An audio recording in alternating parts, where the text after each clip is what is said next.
My name is Lauren Calloway. I am 34 years old. On Christmas Eve at 6:47 in the evening, my mother stood in the doorway of the guest bedroom with her arms crossed and told me that my children needed to sleep somewhere else because my brother's new wife found the mattress more comfortable. My kids were 7 and 4 years old. Their pajamas were already on. My daughter's stuffed rabbit was already tucked under the pillow, and my mother looked me dead in the eye and said, "It's just one night, Lauren. Don't make it a thing." I didn't cry. I didn't raise my voice. I picked up my children's bags, carried them down the hall to the pull-out couch in the basement, and I tucked my kids in with the same bedtime story I always read them. When my 4-year-old asked me why we moved, I told him the basement was cozier. He believed me. He is 4. He should be able to believe his mother without her throat tightening. What my mother didn't know, what none of them knew, was that I had been sending $5,000 to my parents every single month for the past 3 years. Automatic transfer, first of the month, every month. 36 transfers, $180,000, quietly, invisibly, the way I did everything for that family. And the morning after Christmas Eve, before anyone in that house was awake, I opened my banking app and I canceled every future transfer. All of them, in 4 taps. This is that story. Before I take you into that Christmas, I want to ask you something. Where in the world are you watching this from right now? What time is it where you are? Drop your city and your local time in the comments below. I read every single one. And if you have ever been the person in your family who gives everything and gets moved to the basement, please subscribe. These stories are for you, and I make them every single day because I believe every woman who has ever been treated as furniture deserves to hear her own story told with the dignity it always had. Now let me take you back to the beginning, because this story doesn't start on Christmas Eve. It starts the way all of these stories start, slowly and with love, and with a family that learned very early which daughter they could count on and which daughter they could lean on until her spine gave out. I grew up in Harrowfield, Ohio, a town small enough that everyone knew your father's business and your mother's opinion of your haircut. My parents, Dale Calloway and Ruth Calloway, had 2 children. My brother Kevin was born first, 37 years old now, the one my parents called their golden boy without the smallest trace of irony. And then there was me, 3 years younger, the reliable one, the quiet one, the one who got a part-time jobs at 16 and used the money to buy my own school supplies because Dale had a habit of spending the household money faster than he made it. Dale worked at a regional accounting firm for 22 years. He was competent at his job, technically proficient, the kind of man who knew how numbers were supposed to behave, even if his own household ones rarely did. He was also the kind of man who made financial decisions at a pace slightly faster than his income justified, who bought things that signaled prosperity rather than building it, and who had been quietly, chronically short of money for the entirety of my childhood, without anyone in the family ever naming it out loud. Ruth managed the home with what she had, organized the church potluck every April, and had an extraordinary talent for rewriting history in real time. If you reminded Ruth of something she had said or done, she would look at you with soft, injured eyes and say, "I don't remember it that way, sweetheart," and her voice would be so gentle that you would almost wonder if your own memory was faulty. Kevin was the kind of son who shone best in a room full of people who loved him. Handsome, easy with a laugh, the type who could be 40 minutes late to dinner and have the whole table smiling by the time he pulled out his chair. He had never, in his entire adult life, held a job for longer than 18 months. He had never paid consistent rent.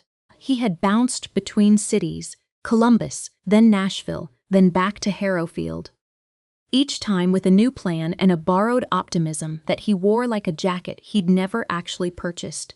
He was 37 years old. He had the energy of someone who had never once had to worry about where the next check was coming from.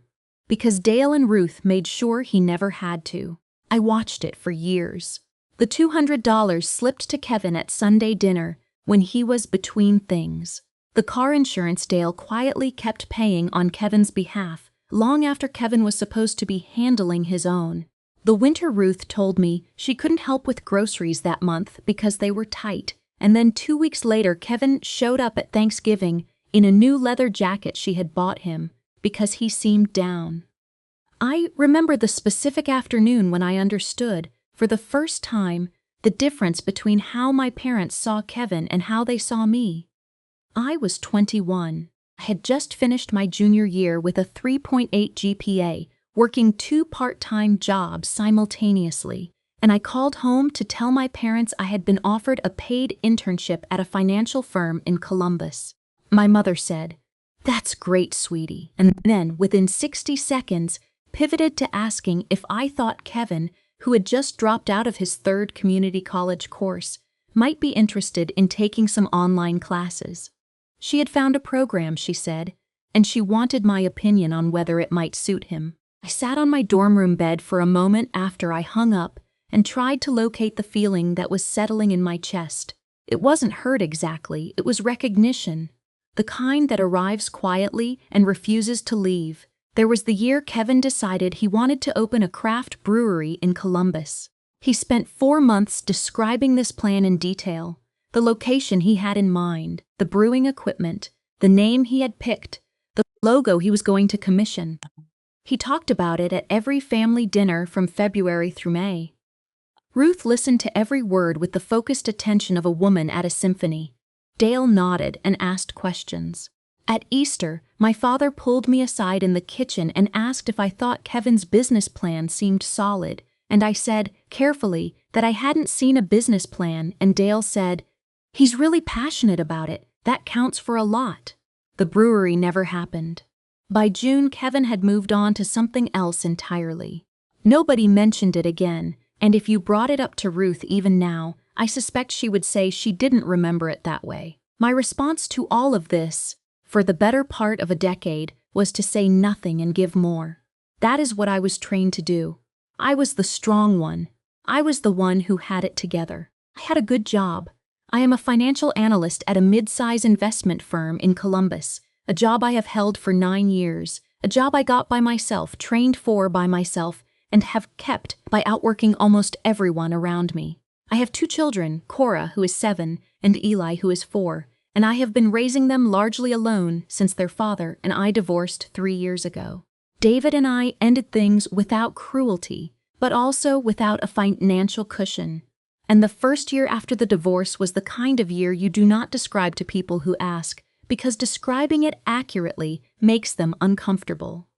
It was during that first year, the year I was recalibrating everything, that I made the decisions to start the transfers. Not because anyone asked me to. Because Ruth called me in February of that year and mentioned gently that the furnace had stopped working and the repair estimate was $4,000, and Dale's knee surgery had left them tight, and she wasn't sure what to do. I was sitting in my half-empty apartment with Cora asleep in the next room and a budget spreadsheet open on my laptop, and I said, "I'll handle it, Mom." I wired $4,000 the next morning. The furnace was just the beginning. A month later, it was the property tax shortfall, $2,200. Then Kevin needed help with a security deposit on an apartment in Nashville. Ruth asked me to just do it quietly so Dale wouldn't feel embarrassed about it. $1,500. Then the roof assessment after the hailstorm in July. Then the medical co-pays that accumulated when Dale's physical therapy ran longer than the insurance would cover. Then 1 month, I just started a standing transfer because itemizing each crisis was exhausting, and I thought a predictable amount would give them stability. $5,000 a month. I set it up on a Sunday afternoon between loading the dishwasher and folding laundry. I did not tell anyone. I did not ask for thanks. I just wanted my parents to be okay. That was 3 years ago. Here is what I should tell you about the 3 years that followed. My parents never mentioned the transfers, not once. They cashed them, certainly. The amounts cleared every month without exception. But they never called to say thank you, never acknowledged the money in conversation, never once asked if 5,000 was difficult for me to sustain on a single income with 2 children and a recently renegotiated mortgage. What they did do was call me when something went wrong and relax when I solved it, and then return, smoothly, to treating Kevin as the child whose life deserved their full attention and emotional investment. I have a specific example that I want you to hold on to. In March, 2 years ago, Kevin called my parents from Nashville to say his new restaurant venture. He had gone in as a silent investor with a friend, was going under, and he needed $10,000 to cover his end of the loss, or his credit would take a hit. I know this because Ruth called me 30 minutes after Kevin called her, not to ask for help, but to tell me about it in the tone of voice she used for genuine tragedies. "Your brother is really struggling, Lauren. I don't know what we're going to do," I said. "I'll add it to this month's transfer." There was a small pause. Then Ruth said, "Oh, that would be wonderful. You're such a good daughter." She did not say, "You're a good sister." She said, "good daughter," as if my value in the family was measured by how efficiently I could absorb everyone else's problems. I added the 10,000. Kevin's credit was protected. Kevin did not call to thank me. He called my parents 2 weeks later to tell them about a new opportunity he was excited about, and Ruth told me about it on our next Sunday call with the same brightness she used to describe his successes in high school. There was one other episode I have to tell you about, because it explains something important about the texture of those 3 years. It happened in August, about 18 months in. I had driven back to Harrowfield for a weekend visit, one of those visits I made every 2 months or so, the responsible daughter making her rounds. Cora and Eli were with me. We had been in the house for about an hour when Kevin showed up unexpectedly, just passing through, he said, and within 30 minutes he was in the kitchen eating the dinner Ruth had made for our visit and telling a story about a music producer he had met in Nashville. My parents leaned toward him while he talked. They asked questions. They laughed at the right moments. My children climbed on my lap, and I sat at the end of the table near the kitchen door and cut Eli's chicken into pieces and thought, "This is the room I live in. This is where I am in this family. Right here, near the exit, making things small enough for everyone else to manage. I kept the transfers going. I kept solving problems. I kept being the one who handled things. And I kept telling myself that this was what family meant. That the love was there even when the acknowledgement wasn't, that my parents were doing their best, that Kevin just hadn't found his footing yet. I told myself these things the way you tell yourself that a weather forecast might be wrong. Not because you believe it, because stopping is too hard to think about. And then came Christmas Eve. Kevin had met a woman named Brooke Sinclair in October.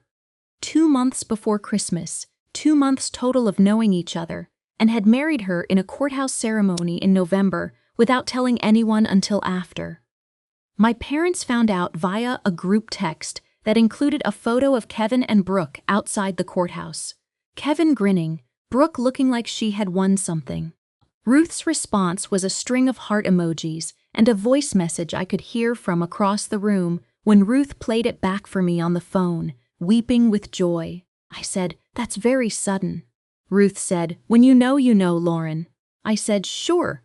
I did not say that I had never met Brooke, that none of us had, that Kevin had been dating her for less than 60 days before legally binding himself to her, and that the last 3 women Kevin had been serious about had each ended with some version of a financial crisis that trickled back to our parents and then to me. I said, "I hope she's wonderful." Ruth said, "She sounds absolutely lovely." I filed it away.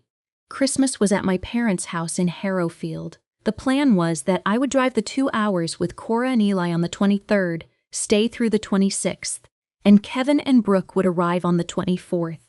I packed for 3 nights, the kids' clothes, their Christmas pajamas, the presents I had wrapped and labeled with their names in the handwriting I use when I want things to feel special. I had booked the guest bedroom, which had a proper queen mattress, and the bathroom my kids knew how to use, because I had stayed in that room every Christmas for the past 4 years. We arrived on the 23rd. Ruth hugged the kids, exclaimed over how tall Eli had gotten, showed Cora the ornament she had saved for her to hang on the tree. Dale patted Cora on the head and said, "Growing like a weed," which is the sentence Dale has said to children for as long as I can remember. We had dinner, we watched a movie, we put the kids to bed in the guest room. Everything was ordinary and warm. I went to sleep thinking that Christmas would be fine. Kevin and Brooke arrived the next afternoon, the 24th, at 2 o'clock. I want to be precise about the timing because it matters.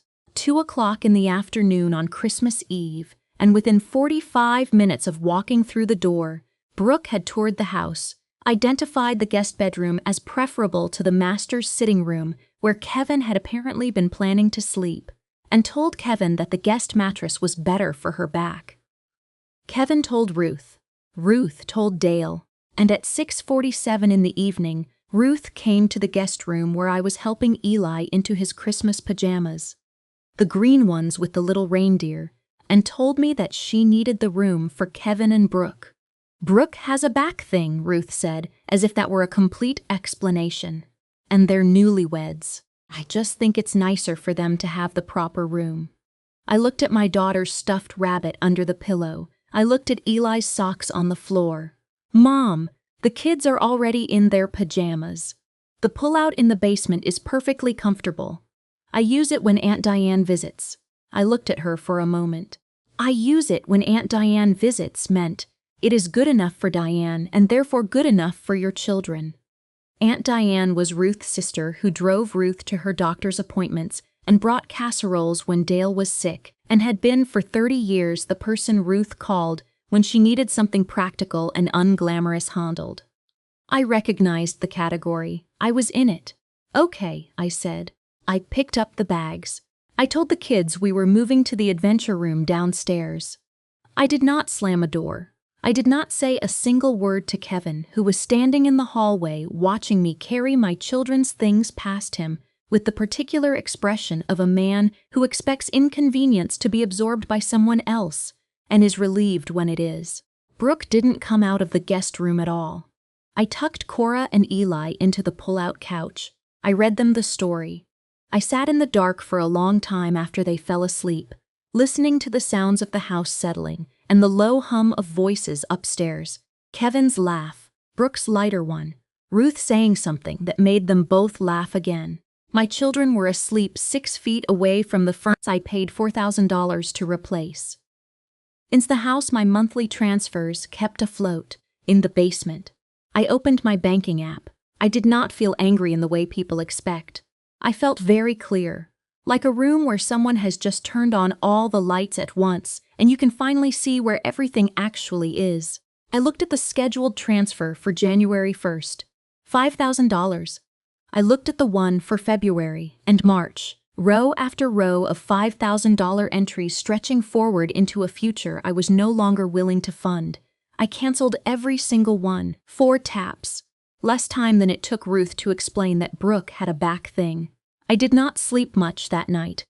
I lay on the floor next to the pull-out because there wasn't room for me on it, with both kids sprawled the way children sprawl, and I stared at the ceiling of my parents' basement and thought with great precision about the last 3 years. About the furnace, about Kevin's credit, about the roof assessment, about the property taxes, about $180,000 moving quietly from my account to theirs, month after month, and not one person in that house thinking to look at where it came from or what it cost. Here is the thing about money, and I say this as someone who works with it professionally every single day. Money is just formalized attention. When you give it to someone, you are saying, "I am paying attention to your needs. I am treating your stability as worth my resources." And when that giving is invisible, when the recipient doesn't acknowledge it or even register it, what they are communicating back is, "We are not paying attention to you. Your needs don't require our resources. You are simply the infrastructure. You are the furnace. You are the basement. You are the thing that keeps this house running that nobody thinks about until it stops." I had been the furnace for 3 years. On Christmas Eve at 6:47 in the evening, my mother asked me to go downstairs, and I went, and in the process of going, I finally understood something I had been circling for years. The problem was never that they didn't notice what I gave. The problem was that they had decided, a very long time ago, that noticing wasn't their job. I was the strong one. Strong things don't need to be tended, they just need to be useful. I decided, on the floor of that basement, that I was done being useful in that particular way. Before I tell you what happened on Christmas morning, I want to pause. If you are still watching this, I want you to know something. If you have ever been the person in a room full of people who supposedly love you and felt completely alone, if you have ever given so much that giving became invisible, became expected, became the floor, everyone walked on without knowing it was you holding them up, please drop a comment below. Tell me your story in one sentence. And subscribe, because the next part of this story is the part that changed everything. Christmas morning arrived the way it always does. Eli awake first, then Cora, then the sound of small feet and the particular energy that children generate on December 25th that is unlike any other energy in the world. I made coffee in my parents' kitchen. I stood at the counter and I watched my kids carry their stockings to the living room, and I felt something in my chest that was both grief and release simultaneously, the way a tooth feels after it's finally pulled. Clean and aching and done. Kevin and Brooke came downstairs at 9:15. Brooke was wearing a silk robe that cost more than my car payment. She accepted the coffee I poured without looking at me directly. Kevin said, "Merry Christmas, Lore," in the comfortable tone of a man who has never spent a moment of his life considering whether he owed his sister something. Ruth made a full breakfast. Eggs, biscuits, a fruit salad with the honeydew that Dale didn't like, but Ruth made anyway because it looked festive. She set the table beautifully. The good china, the cloth napkins. She put Brooke at the seat of honor to Dale's right, which was historically the seat she reserved for guests she wanted to impress. I sat at the end near the kitchen door, the seat closest to the stove, the seat I had occupied at every family dinners since I was old enough to help carry plates. At breakfast, Ruth asked Brooke about her family. Brooke was from Savannah, she said. Her father was a physician. Her mother was involved in preservation work downtown. Brooke had an interior design business, small right now but growing. Ruth said, "That is just wonderful." 4 times in 10 minutes. She asked about Brooke's plans for the house Kevin had rented in Columbus.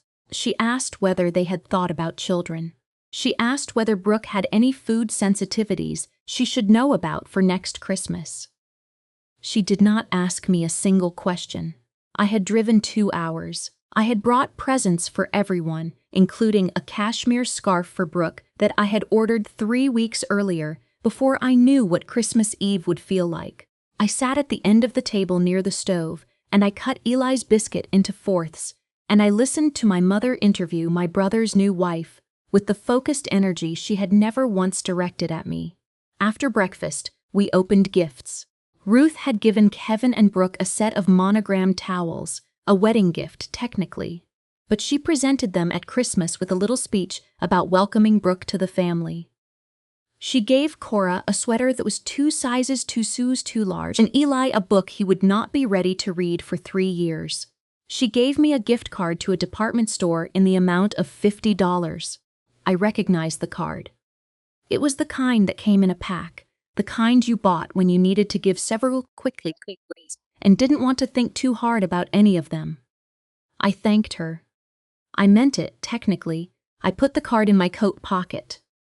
After gifts, while the children played with their new things and Kevin and Dale drifted to the living room, Ruth caught me in the kitchen. She was rinsing plates and she said, without looking up, "Brooke seems so good for Kevin, doesn't she? He finally seems settled." I dried a pan. They've known each other 2 months. Sometimes that's all it takes. When it's right, sure. Ruth glanced at me sideways. "Don't be negative, Lauren. He needs our support." I'm not being negative. I'm just noting the timeline. Ruth turned back to the sink. "You've always been a little hard on Kevin. He's had a rough few years." I set down the pan. "I know about his rough few years, Mom." She didn't catch it, or she did, and chose not to. I drove home that afternoon. I told the kids we were going to beat traffic. We were not beating traffic. I just needed to leave before the day became something I couldn't manage with children watching my face. On the drive, Cora asked me if we could come back for New Year's. I said maybe. She fell asleep before we reached the highway. Eli lasted another 20 minutes. I drove in silence and I thought about what came next. January 1st arrived on a Tuesday. The scheduled transfer did not go through. I know because I was watching my accounts. The way you watch a thing you have set in motion and need to confirm is actually moving. The entry read simply transfer canceled. $5,000 that had moved like clockwork for 36 months did not move. It was the quietest thing I had ever done. It made no sound. No notification went to my parents. The money simply stayed where it was. I did not call my parents on New Year's. They did not call me. January 3rd, Ruth called. Her voice had its usual warmth, the warmth of someone who doesn't yet know that the room temperature has changed. Happy New Year, sweetheart. How are the kids? We talked for several minutes. She told me Kevin and Brooke had gone to Savannah. She told me Dale's knee was bothering him again. She told me a neighbor had a dog that kept getting into their garden. I said the appropriate things. I asked the appropriate questions. I did not mention the transfer. January 9th, Dale called. Dale almost never called. He was a man who communicated in nods and the occasional declarative sentence. When he called, it meant Ruth had sent him. Hey, Lore, just checking in. There was a bank thing. Payment didn't come through or something. Probably a technical issue. You might want to check on it. It's not a technical issue, Dad. Silence. Long enough that I wondered if the call had dropped. What do you mean? I canceled the transfers, all of them. Another silence. When Dale spoke again, his voice was careful, the voice of a man reading terrain he didn't expect. Is everything okay? Everything is fine. I just decided to stop. Stop you mean the monthly thing? Yes, Lauren. His voice shifted, still careful, but with an edge now, the edge of a man who has just understood that a familiar system has failed. We've been depending on that. I know, Dad. We've got the property taxes coming up in March, and your mother's. I know, Dad. I've known about all of it. I've been covering all of it for 3 years. There was a long pause. We didn't know you were. We thought it was just. What did you think it was? He didn't answer. I could hear him breathing. You should have said something, he said finally, if it was becoming a burden. It wasn't a burden. It was a choice. And now I'm making a different choice. Lauren, his voice dipped lower. You know how your mother gets when things are uncertain. She doesn't handle stress well. I know this is going to upset her. I know that too, so. He stopped. He was waiting for me to say that I would reconsider, to say that I understood, to say the thing that strong people say when they are being reminded of their responsibilities. I had said that thing 100 times. Dad, on Christmas Eve, Mom moved my children to the basement because Brooke said the mattress was better for her back. My kids were already in their pajamas. I want you to think about that for a moment before you tell me about Mom getting upset. The silence was the longest yet. That was your mother's decision, he said. I wasn't. You were there, Dad. He didn't have an answer for that. We ended the call a few minutes later. He said he'd talk to Ruth. I said okay. I thanked him for calling. I hung up and sat at my kitchen table and felt the strange solid peace of a person who has finally stopped leaning into a wall that never leaned back. Ruth called the next morning at 8:43. I was dropping Cora at school and I let it go to voicemail. I listened to it at 9:05 in my car in the school parking lot. It was 4 minutes and 22 seconds long. Ruth's voice moved through several registers. Confusion first, then hurt, then something that approached anger but stayed just on the polished side of it, because Ruth had spent 62 years learning how to be angry in a way that sounded like disappointment. Lauren, I don't understand what's happening. Your father said you canceled the transfers. Is this about Christmas? Because if this is about the room situation, that was just a practical decision, and I really don't think it warrants. I mean, Lauren, we are your family. Kevin is your brother. Brooke is new, and we just wanted to make her feel welcome. I'm sure you can understand that. I just hope you haven't made a decision you'll regret because you're emotional about something that was honestly not a big deal. We love you. Please call me back." I listened to it twice. Then I put my car in drive and went to work. I sat at my desk and opened my spreadsheets and did the work I had been doing for 9 years, and I felt steadier than I had felt in months. There is a particular kind of clarity that comes from having finally done the thing you should have done a long time ago. It doesn't feel triumphant. It just feels like solid ground. Ruth called 6 more times in January. Each message was a variation on the same theme, part appeal, part gentle accusation, part reminder of everything the family had given me over the years, which, when I cataloged it privately against what I had given them, was a list that barely filled a note card. My favorite of the messages was the one in which Ruth mentioned that she had told Kevin about the situation. And Kevin felt I was going through something and thought I might benefit from talking to someone. This was my brother, who had borrowed money from our parents every year of his adult life, who had married a woman after 60 days, who had watched me carry my children's bags to the basement without saying a single word. Kevin felt I should talk to someone. I did not call Ruth back immediately. I called my attorney instead. I called my attorney, a woman named Patricia Osgood, who had helped me through my divorce, and who has the particular skill of seeing a situation clearly without editorializing, because I wanted to understand my position. I wanted to know exactly what I had given, exactly what was documented, and exactly what my obligations were going forward. The answer to the last question was simple: none. The transfers were voluntary and undocumented as anything other than gifts. I owed nothing. Patricia also said something that I wrote down because it was useful. She said, "Lauren, in my experience, the moment money stops moving in a family is the moment everyone discovers what the relationship was actually made of." I thought about that for several days. I thought about Ruth's voicemails and Dale's careful voice on the phone and Kevin's generous suggestion that I should talk to someone, and I thought about the $180,000 and the furnace and the security deposit and the Christmas Eve, and I thought, yes, that is exactly what is happening. We are all finding out what we were actually made of. February arrived. The property taxes came due, and I know they came due because Dale sent me a text. Dale, who texts roughly once a season, that said simply, "March tax bill is $2,300, just so you know." I read it once. I did not respond. I noticed that I felt no guilt reading it, and that the absence of guilt was itself a kind of information. I had been running on guilt for years, the low-grade hum of it underneath everything I did for that family. Now the hum was gone. The silent left was not empty, it was mine. That same week, Kevin called me.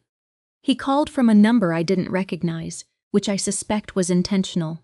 Kevin understanding correctly that I might not pick up if I saw his name. I picked up because I didn't know who it was. "Hey, Lore." His voice had the specific texture of someone who is doing it under obligation. "Mom and Dad told me what's going on. I just wanted to check in." "Okay. Are you doing all right?" "I'm fine, Kevin. How are you?" "Good, good. Brooke and I are settling in." He paused. "Listen, about Christmas. The room thing. I told Brooke you might be upset about it and she felt bad. She wanted me to tell you she's sorry if it came across wrong. She really does have a back issue." "I understand." "So we're good?" I waited for a beat. "Kevin, do you know how much I've sent Mom and Dad every month for the past 3 years? Silence.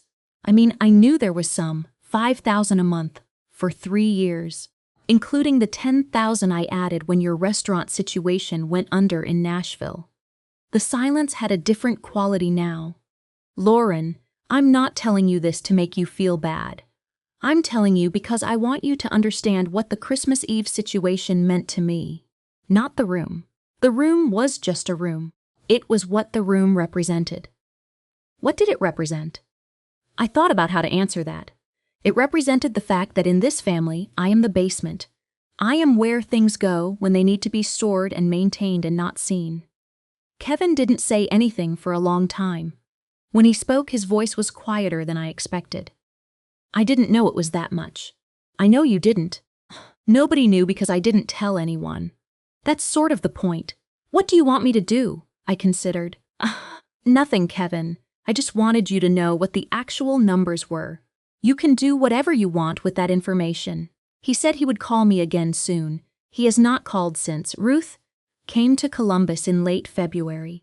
She knocked on my door on a Saturday morning while the kids were at David's for the weekend, and I let her in because not letting her in felt like a performance and I was tired of performing things.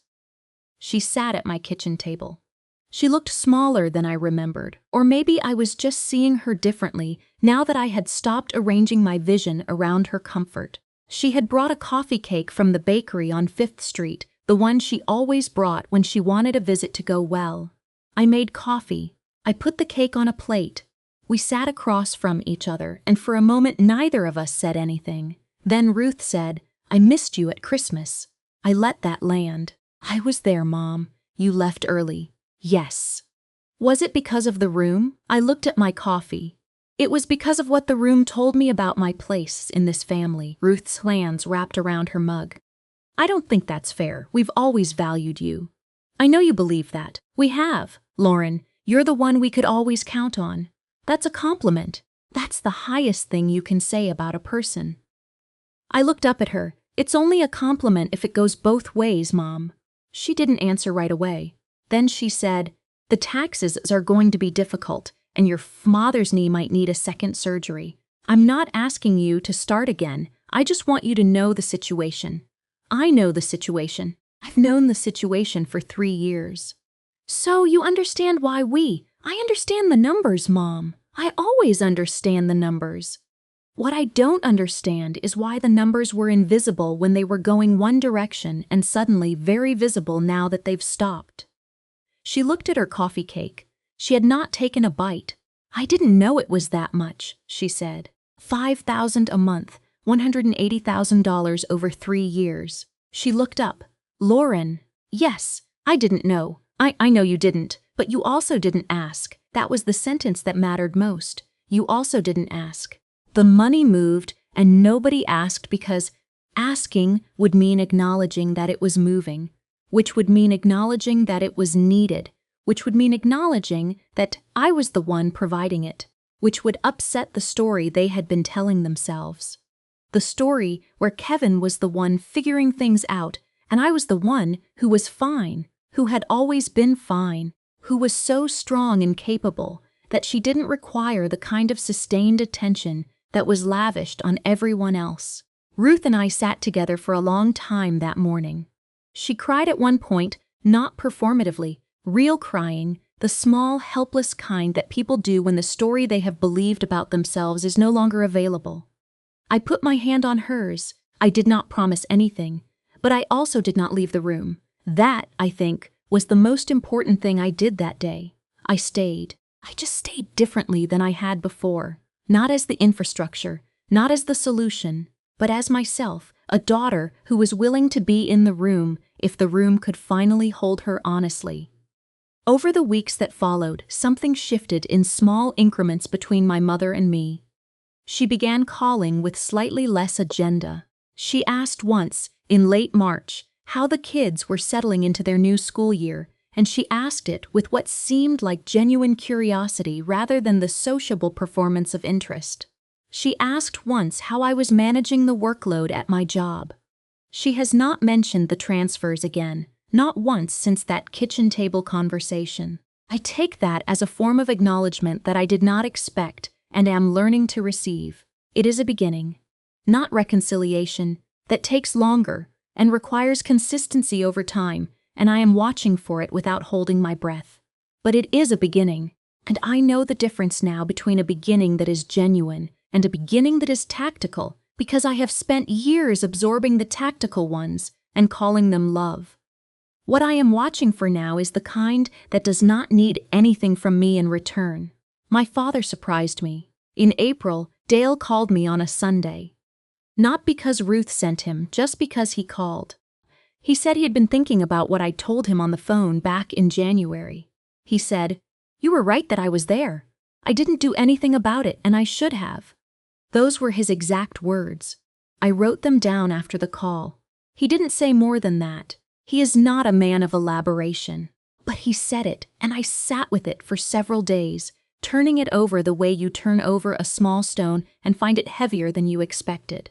My father acknowledged that he was there and did nothing. For Dale Calloway, who has communicated for 6 decades primarily in nods, that sentence cost him something real. I do not take it as repair, but I take it as a beginning. Here is where things stand now, and I want to give you an honest accounting because you deserve one. I did not resume the monthly transfers. That decision has not changed, and I do not expect it to. What I did do, after several conversations with both of my parents separately, was agree to a different arrangement. I set up a dedicated family account, not an automatic transfer, not an invisible check, with a fixed amount each quarter that I determine based on my own financial situation that quarter. It is 1/4 of what I was sending. It requires a conversation before it moves. It requires them to know it is coming from me, to name it, to acknowledge it. If there is an emergency, we talk about it first. If Kevin needs something, Kevin calls me himself. Those the terms. Dale accepted them immediately. Ruth took 2 weeks and then accepted them because she is practical enough to understand that something is better than nothing. And because I think, underneath the adjustment, she was genuinely relieved that I was still there at all. Kevin and I have spoken twice since February. The conversations were short and somewhat careful, like 2 people relearning where the furniture is in a room after it has been rearranged. He said, in one of those conversations, I should have said something that night. About the room. I saw what was happening, and I didn't say anything. I told him that I knew. He said, that was wrong. I told him I agreed. That was as close to an apology as Kevin has been able to get so far, and I am holding it as a beginning, not a conclusion. Brooke and I have not spoken. I still have the cashmere scarf I ordered for her. It is in a box at the top of my closet. I may give it to her eventually. I have not decided. My children do not remember the basement. Cora has asked twice if we are going to Grandma Ruth's for Easter. I have said we'll see, and I mean it as an actual we'll see. Not a deflection, not a door closing, but a genuine open question that I am answering honestly. The relationship with my parents is not over. I am not interested in endings. I am interested in honesty, and honesty requires time to settle into new shapes. Here is what I want to say to you. If you are the person in your family who gives more than you receive, who gets moved to the basement without anyone noticing what that costs, who has been strong for so long that strength has become your assigned identity rather than a choice you make freely, you are allowed to cancel the transfer. Not just the financial one, the whole pattern of invisible labor and silent management and being the furnace that everyone depends on and no one sees. You are allowed to say, I am still here, I am still willing, but you are going to know that it is me. You are going to say my name when you call.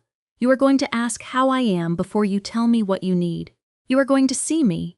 And if those terms are too much, if the people in your life cannot manage to acknowledge the person who has been holding them up, then that is information too. That is the most important information of all, because some families can rise to honesty when it is finally demanded of them, and some cannot. And the sooner you know which one you are living in, the sooner you can decide what kind of life you actually want to build. That is not revenge. That is not punishment. That is just the truth, finally spoken in a language everyone understands. I think about my grandmother sometimes, my father's mother who passed when I was 19. She was a woman who gave her whole life to her family with a kind of generous invisibility that I recognize now for what it was. Not virtue, but a habit that nobody ever interrupted by asking her what she needed. She died without her family knowing the full measure of what she had sustained. I think about that. I made a different choice, not because I am stronger than she was. I am not. Because I had the vocabulary she didn't, the clarity she couldn't find inside a life that moved too fast for reflection. She would understand, I think, what I did on that Christmas Eve. She would understand the 4 taps. She would understand the floor of the basement and the ceiling tiles and the quiet of a house that doesn't know yet that everything is about to change. I became visible on Christmas Eve at 6:47 in the evening, carrying my children's bags to the basement. And I became more visible on January 1st, when the transfer didn't go through and the room temperature changed, and everyone started discovering what we were actually made of. That is not a small thing. That is, in fact, everything. So let me ask you this. Have you ever stopped doing something that was invisible? Stopped giving, stopped covering, stopped being the quiet infrastructure, and only in the stopping did you realize how much you had been holding up? Have you ever been the basement? Tell me in the comments. I want to know your story, and I will read every single one. And thank you. Thank you for sitting with me through this. These stories are not easy to tell, and they are not always easy to hear. And the fact that you stayed to the end tells me everything I need to know about you. You are someone who believes in honesty, who believes that the quietest acts of self-respect deserve to be witnessed. That is exactly who Revenge Diary is made for.